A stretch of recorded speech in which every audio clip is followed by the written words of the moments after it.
انسان جب اس حقیقت کو سمجھ لیتا ہے کہ یہ دنیا کتاب زندگی کا محض ایک ورق ہے، مکمل کتاب نہیں، تو وہ اطمینان قلب کی اس دولت کو پا لیتا ہے اس کا کوئی نعم البدل اس دنیا میں نہیں پایا جاتا، جبکہ اس حقیقت کا انکار کرنے والے بے یقینی اور اضطراب ہی میں جیتے ہیں۔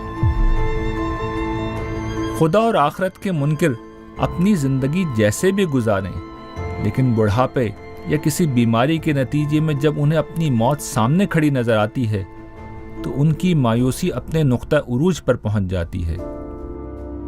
ایسے میں انسان لاکھ جھوٹے سہاروں اور لایانی فلسفوں کی پناہ تلاش کرے، احساس کا یہ تیر اس کی روح کے اندر پیوست رہتا ہے کہ وہ فنا کے گھاٹ اتر رہا ہے اور موت کے اس اندھیرے کے بعد امید اور زندگی کی کوئی کرن باقی نہیں، جبکہ ایمان والے موت کے وقت ایئرپورٹ کے ڈپارچر لاؤنج میں بیٹھے اس شخص کی مانند ہوتے ہیں جو طویل سفر کے بعد اپنے گھر لوٹ رہا ہو اور آنے والے لمحوں کے تصور سے سرشار ہو۔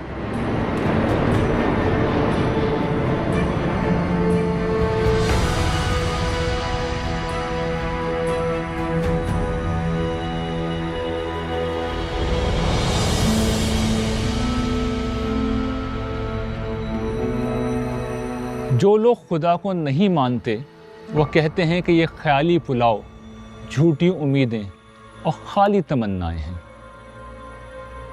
انسان کی کہانی میں ہم دیکھیں گے کہ ایسا ہرگز نہیں ہے۔ انسان کی فطرت اس کائنات میں بکھری خدا کی قدرت کی نشانیاں اور اس دنیا میں وقفے وقفے سے برپا کی جانے والی وہ خدائی سزا و جزا جس کی تفصیل ہم اگلی اقساط میں بہت وضاحت سے دیکھیں گے، یہ ثابت کرتی ہیں کہ آخرت کی زندگی کوئی سراب نہیں، ایک ایسی سچائی ہے جس کا سامنا ہر شخص کو کرنا ہے۔ لیکن برائے بحث یہ مان لیں کہ یہ سب ایک خواب سہی، پھر بھی اس خواب کو دیکھنے میں حرجی کیا ہے؟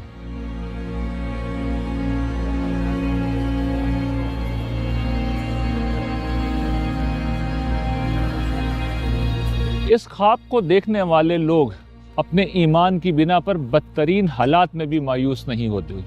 دنیا کی کوئی مادی نعمت ان کے لیے ممنوع نہیں ٹھہرتی، اور ان نعمتوں سے لطف اندوز ہونے کے ساتھ وہ خدا کی عبادت کر کے روحانی سکون بھی پاتے ہیں۔ اس کے ساتھ وہ دوسروں کے ساتھ حسن سلوک کر کے اور اخلاقی برائیوں سے بچ کے معاشرے کو اعلیٰ انسان بھی دیتے ہیں۔ ایسے لوگ مرتے بھی ہیں تو ایک امید کے عالم میں مرتے ہیں۔ اس کے بعد فرض کیجئے کہ وہ غلط بھی ہوں تو مرنے کے بعد انہیں کیا نقصان ہوگا؟ لیکن اگر قرآن سچا ہے تو منکرین کو سوچنا چاہیے کہ ان کے ساتھ کیا ہوگا۔ خدا کی رحمت کوئی سزا نہ بھی دے، جنت کی بیش بہا نعمتیں دکھا کے بس اتنا کہہ دے کہ یہ سب کچھ تمہیں مل سکتا تھا جو تم نے اپنی ضد کی وجہ سے کھو دیا، تو ایسے منکرین حق کے لیے یہ سزا بھی بہت ہے۔